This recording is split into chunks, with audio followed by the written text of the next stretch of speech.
Welcome to Samba Samba. Enjoy the video. In this video, I will explain how to change a tire on your Lexus LX.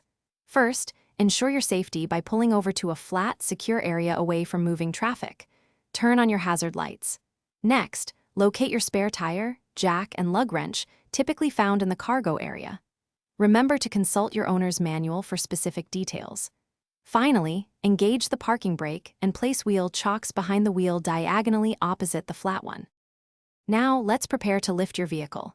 Use the lug wrench to loosen the lug nuts on the flat tire.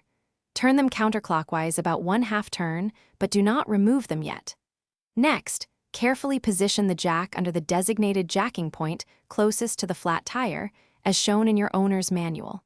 Slowly raise the vehicle until the flat tire is completely clear of the ground, about 2 to 3 inches.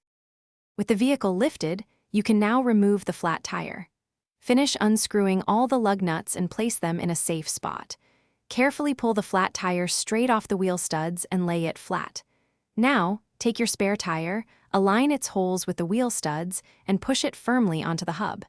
Hand tighten each lug nut until it is snug against the wheel. You're almost done. Carefully lower your Lexus LX until the spare tire is fully on the ground, then remove the jack. Now, use the lug wrench to fully tighten the lug nuts in a star pattern for even pressure. This ensures the wheel is secure. Finally, check the spare tire's air pressure and drive to a service center as soon as possible. Don't forget to properly stow all your tools and the flat tire. Thanks for watching. Consider subscribing if we helped you.